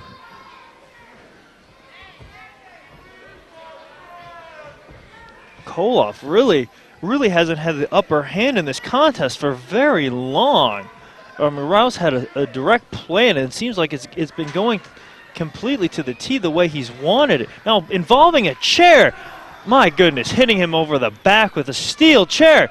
Now over the top of the head. The already bloody head of Ivan Koloff. How cold and heartless can you be to another human being? Another legend of the sport, someone who has built this sport, someone who has made the business what it is today. For you to take a steel chair across a head that is already bloodied by somebody you have brought in to be a mercenary for you. I think Ray Rouse feels legitimately disrespected, disenchanted with everything that Ivan Koloff represents, that Koloff did not recognize his accomplishments in the sport. And I think heartless is the exact word. I think Rouse is heartless, that he wants vindication for what Ivan Koloff did to him. Ivan now has got the Soul Reaper running for the first time in the contest. He's got the Soul Reaper on the defensive, and Ray Rouse trying to talk to him, trying to get him focused a little bit better. Oh, into the post.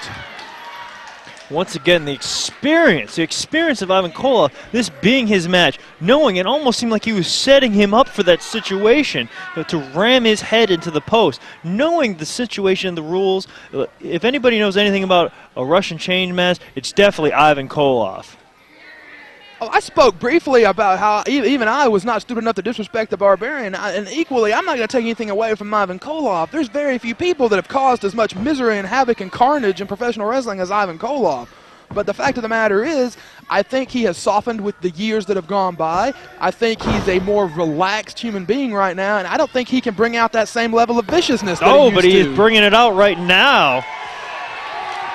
And it's bringing up the crowd here at Lakewood High School. Just swinging that chain around.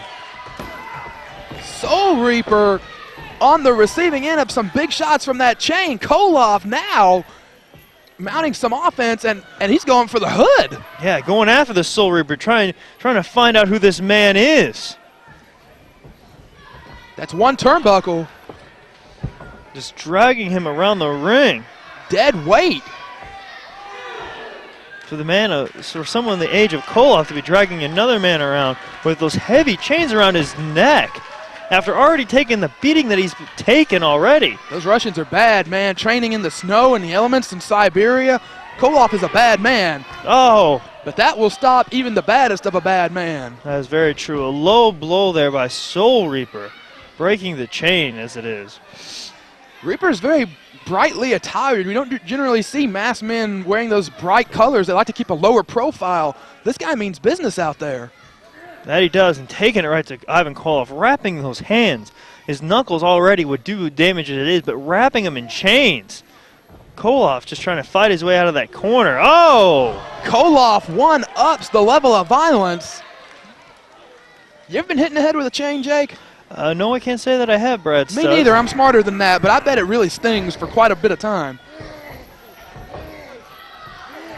Koloff now is bringing out that killer instinct, choking away at the Soul Reaper. Now Koloff wants some retribution himself.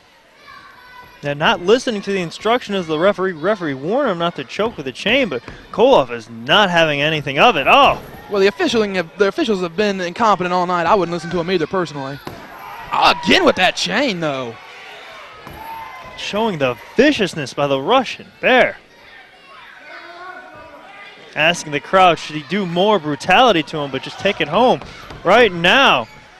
Walking the ropes with Soul Reaper.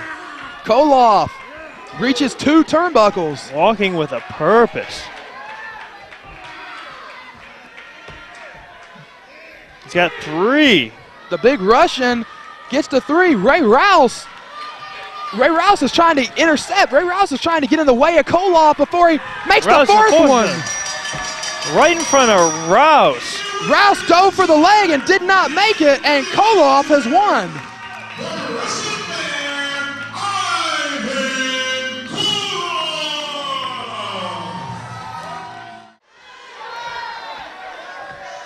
Well, Buff Bagwell reminding the crowd how big of a superstar he once was, whatever you prefer to call him now. But the thing is, he's got to get in the ring with Tre-G right now. And I'll tell you one thing, he is one tough competitor, that is for sure, folks.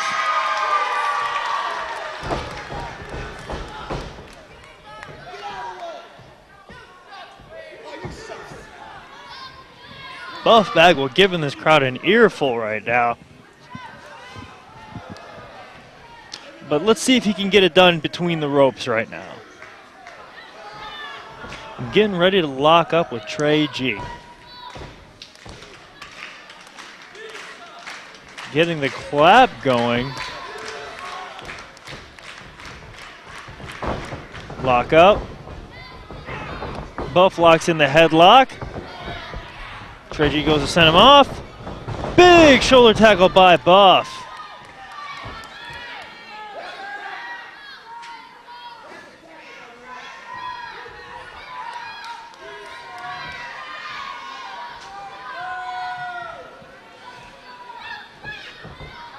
Buff taking offense to something that some fans said at ringside and trying to correct him on their grammar or what he probably said. But anyways, back to the contest right now. Buff Bagwell locking up again with Tre-G. Tre-G gets a headlock of his own. Working him over. Really got him in there tight. Buff Bagwell trying to look for an escape. Works his way back up, sends him off through the ropes. Buff with a big shoulder tackle. Giving a quick flex. Pops up. Gives another quick flex. Taking offense to the fans' cheers. Well, you think Buff Bagwell, someone who has been at the top, someone who enjoys wrestling as much as he does, you think that he would appreciate that the fans still remember him and still respect who he is and what he's done and accomplished in this business. But yet it's almost like his stomach turns at the mere cheers of these folks. Now, I know that's not the case with Tre-G. He's a very, very hard-working individual and a fan favorite here. He's got a nice headlock in on Buff. It's the second time that's happened. Buff looking for an escape, sends off the ropes again. Let's see if the story is still the same. Oh, now Buff go down to the big tackle, goes down, goes for a hip toss, blocked by Tre-G, reverse the big hip toss, comes back, big body slam. Coming back at him, clothesline over the top rope, Buff out to the floor.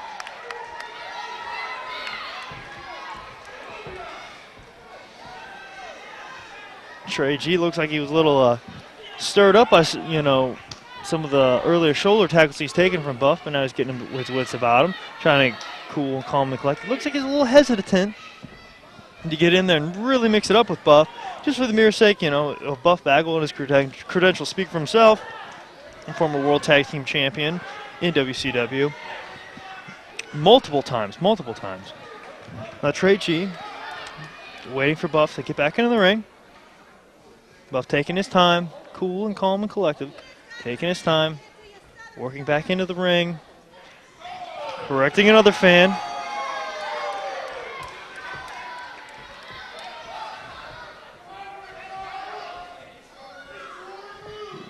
Once again, Buff trying to correct something that a fan said, taking exception to some of the things they've been saying, getting ready to lock up. Wants to take a little time. Extending the hand of friendship. Now, considering all the tactics that Buff has already taken, and considering the things he said to this crowd, I can't honestly see this crowd allowing Tre-G to shake his hand. But yet Tre-G still believing in the good fortunes and the good, will of Buff Bagwell.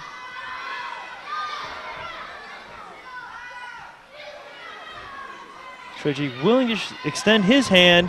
Oh, but big mistake. Big mistake. Big boots right to the gut. Goes for a whip. Reversal. Whoa, goes for a punch. Buff Bagwell goes out the back door. A very crafty move on the part of Buff Bagwell. Taking his time. Understanding that he has a 10 count. 4.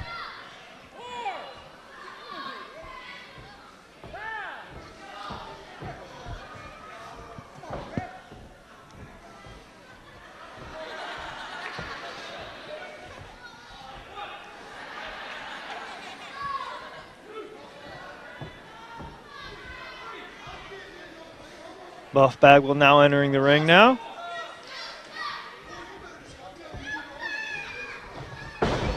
Tre-G's neck dropped right over the top rope, almost like Buff Bagwell was luring him into that.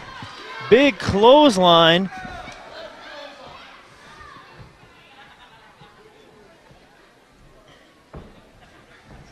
Irish whip into the buckle. Tre-G takes the buckle. Buffalo very proud of his work. Putting some pepper on it in the stomach in the corner. Big clubs to the back, right to the stomach, to the back. Working over working over the pillar part of the body on Tre-G.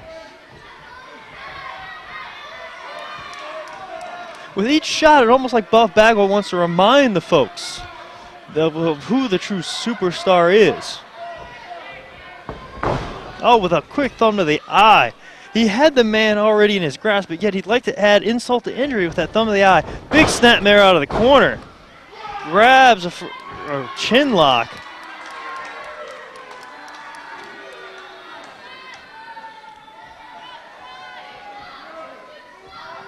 Referee in there asking if Tre-G wants to give it up. But I can tell you one thing. Tre-G will most certainly not give it up. Not even to a high caliber athlete as Buff Bagwell. Tre-G looking for a rope, maybe looking for the fan support. Fans kind of rallying behind him, 2 bumps the elbows, goes off the ropes, big knee to the stomach, and over goes Tre-G. And once again, Bagwell back into the face of the fans. With a choke on the ropes.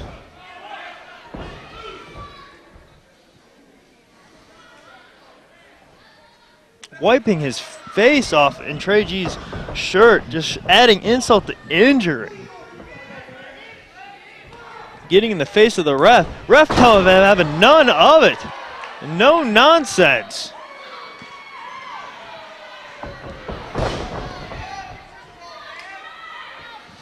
Bagwell claiming it was an open hand, but I tend to disagree.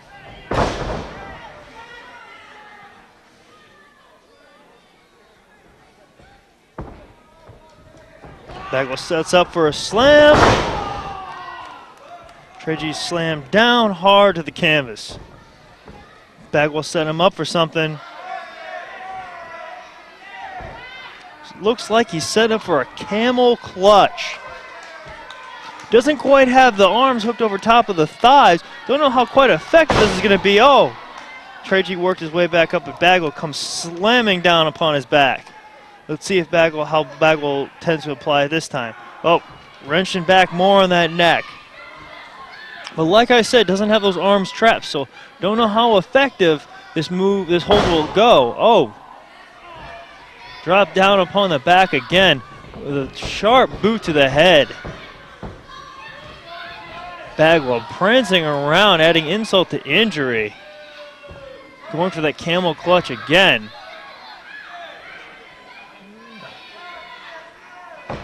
Blocks it again. Tre-G. No, he's not tapping, folks. He's trying to get the support of this crowd here at Lakewood High School. Really getting behind him.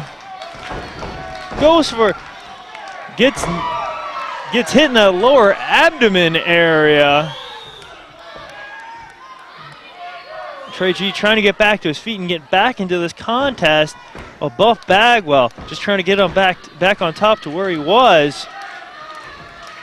Tre-G's on his knees, working his way up. Blocks a punch, gives one of his own. Blocks a punch, gives one of his own. Gives one of his own. Another, sends off. Bagwell coming off the ropes. Big back elbow. Big clothesline. What's he coming up with this? Another big clothesline. Tre-G's got Buff Bagwell down and reeling, and this crowd is starting to get behind Tre-G. Buff Bagwell in the corner on his way up. Tre-G signaling that this could be it. Going for an Irish whip into the buckle. Reversal, back it, oh my goodness. Buff Bagwell ran into the referee. Tre-G with a big slam. Where's he going? What's he setting up for? He's heading to the top. Oh, what's this? What's this? Who's this with a steel chair? Running out. Hits Tre-G right over the back. Referee still down. Putting the boots of Tre-G. Buff Bagwell looking over.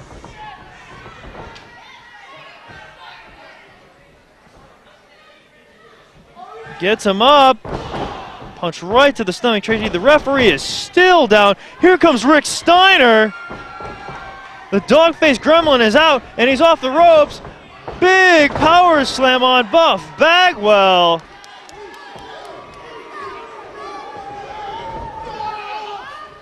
Big backdrop outside of the ring.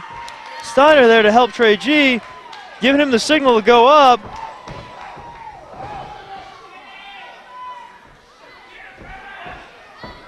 Off the top rope, high cross body. Rick Steiner goes to revive the ref.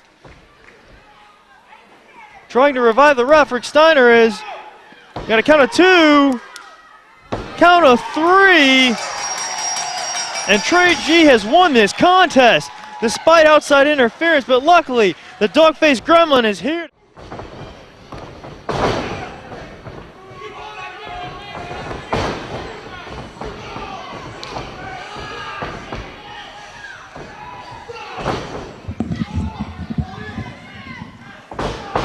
Okay, folks, we have Shane Dawson working over Casey McKnight, who is tagging with Rick Steiner. With Cory Etzel on the outside, Casey McKnight showing off some marvelous technical moves right now. Really taking it to Shane Dawson.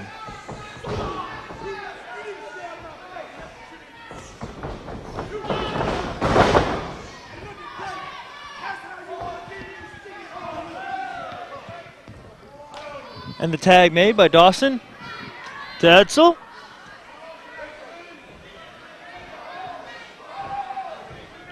This Edsell is a big man.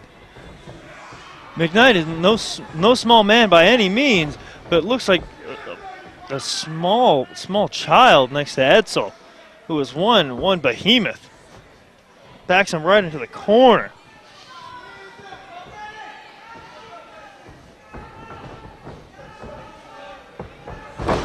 Edsell with a little go behind. Edsell showing some nice technical maneuvers for a big man. The nice arm wringer locks into an arm bar.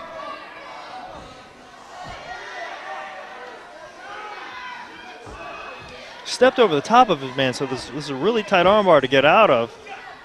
Really wrenching on it. This referee is going to have his hands full with my commentating partner, Brad Studs at ringside.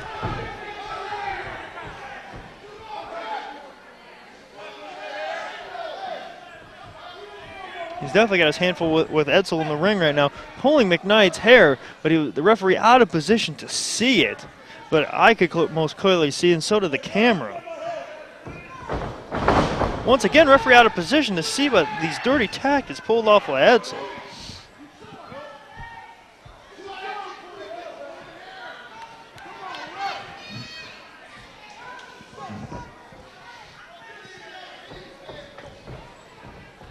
His armbar is locked in tight by Edsell. McKnight's got to figure out a way to get out of this. With Edsell's weight pressed down upon his shoulder, can't be good. One mere twist or turn could dislocate a shoulder.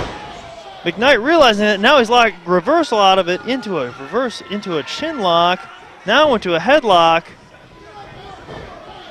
Edsell sends off McKnight, ducks a clothesline. Oh, big shoulder tackle. McKnight get down hard. Extending his hand for the tag for the dog-faced gremlin, Rick Steiner.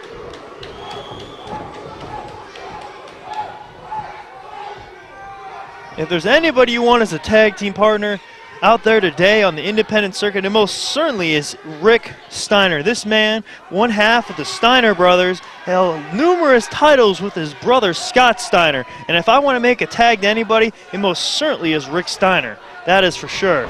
Rick Steiner getting the face of Brad Studs. Etzel takes advantage. Steiner on the outside. Zane taking advantage. Etzel's got the referee distracted. McKnight's been knocked off the apron. Zane taking it to Steiner right now on the outside.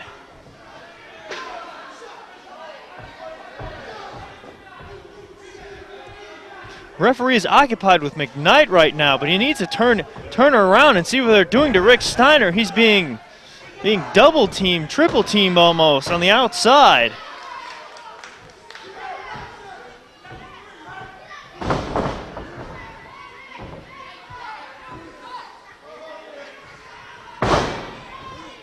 Edsell really taking it to Rick Steiner. Choking him on the ropes. The ref needs to get this broken up. Distracted again. Zane now putting his boot right on the throat of Rick Steiner. McKnight in, taking it to Edsell. Referee trying to get McKnight out there, but he should be more focused on the dirty tactic of Zane and Edsell. A clear closed fist to the face to the dog-faced gremlin. Big headbutt. Zane tags out to Edsell. Dawson lifting him up. Big boot to the stomach by Edsell. Rick Steiner is really reeling right now. He needs to get out and make a tag to McKnight very quickly. Big double knee stop by Edsell. Just the mere size of Edsell and the size of his legs, that double knee stop had to really stun Rick Steiner.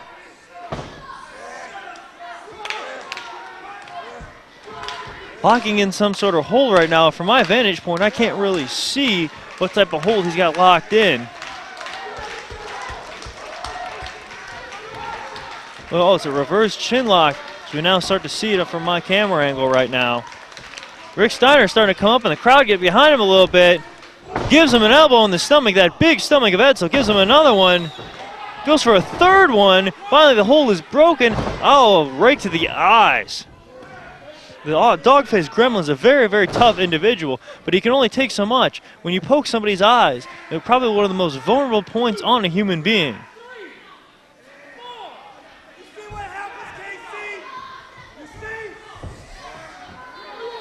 Edsell getting in the face of McKnight again. McKnight needs to calm down. He is distracting the attention of the referee, who should be turning around seeing the double and the triple and quadruple teams of Edsell and Zane and their managers. McKnight needs to calm down and realize and understand the urgency of the situation. Rick Steiner, one half of the Steiner brothers, right now is getting it taken to him. And he's one man you want to be fresh for late in this competition, because he's one of the best in professional wrestling, especially tag team wrestling. And you can't allow him to get tired and beaten down to an extent. Right now, he's got a nerve pinch on him right now, applied by Etzel, who's putting all his weight, a massive amount of weight, may I add, onto his nerves. And he's losing consciousness. And Rick Steiner just barely hanging on and trying to fight. Referee raising the arms. Fighting up. Rick Steiner not giving up, working his way back up. Etzel looks confused, not understanding. Big elbow to the stomach. Another one breaks, the hold has been broken, gives another one. Rick Steiner going off the ropes, ducks a clothesline, big shoulder tackle, right there for the tag. Both men are down. What's gonna happen here, folks? Casey McKnight needs a tag. Rick Steiner needs to get that tag. Casey McKnight has been tagged in. Edsell's on his feet. Big forearm shots. Repeated forearm shots. Goes for a whip. It's been reversed. Here comes McKnight. Comes up with a big splash. Goes for a kip up. Bam. It knocks off Zane Dawson. Going for the pin. 1, 2. Only a 2 count on Edsell. Casey McKnight trying to take it to Edsell. Edsell reverses him. Throws him into the buckle. Zane Dawson has been tagged in, the freshest man in this competition. Go for the pin. Trying to reach for the ropes, but he's too far away. But the referee noticed Brad Studs messing with Casey McKnight, breaks up the count. Big forearm shot.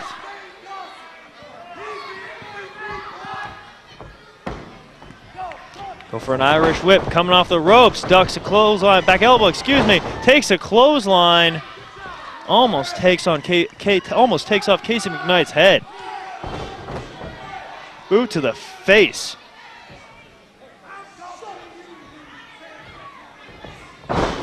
Head rammed directly back down to the ring. No, folks, this is not a trampoline. This is a wrestling ring made of wood and steel. What little give it gives, it's only to merely save the opponent's self from serious injury. Big leg drop by Etzel. That massive, massive leg coming crashing down upon Casey McKnight's head. Very, very close, 2 count. Casey McKnight needs to make that tag to Rick Steiner. Rick Steiner's taking some punishment, but he's been firing up on the corner. Just now he needs to feed off that power and energy of the fans. Casey McKnight now looking for the fan to bring him up and make the tag to the dog-faced gremlin to help him out of this situation. The crowd has been behind McKnight and Steiner this whole match, and if they want to see their men win, they have to do it right now. McKnight fights out, big drop kick, going off the ropes again. Big drop, swatted away by Edsell. Looks like Studs was trying to reach for the ropes there. Zane, Etzel double teaming now. Big splash. Luckily that was only Dawson, but he's still a big man. If Etzel would have done it, I'd really like to believe that this contest would be over, folks. Very close 2 count, folks. Very close to 3. Zane's even arguing, and I don't blame him for doing so. McKnight weary, out on his feet.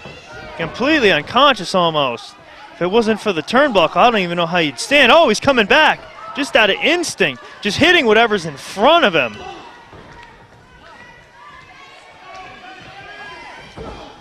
Boot right to the head. Dawson trying to keep this young kid down. He's showing a lot of fire right now. Etzel setting up. Oh! Big kick to the face. I really got to believe McKnight's out. I can't foresee him making a comeback and making a tag. He's fighting back, trying to just kick out of instinct. Oh! Big powerbomb out of the corner. Kick out. Still showing a lot of fire, but Edsel's got a hold of the leg. McKnight just fighting for that tag. Drops a big elbow down on him. Rick Steiner back in. Deliberate choke. Ref, you got to turn around. There's a deliberate choke going around. Rick Steiner, being a veteran, should know that he can't let his emotions get to him.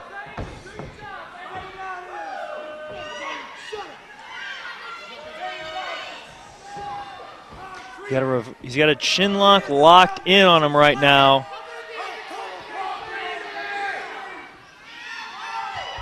I think the real question is wondering how much Casey McKnight has in him.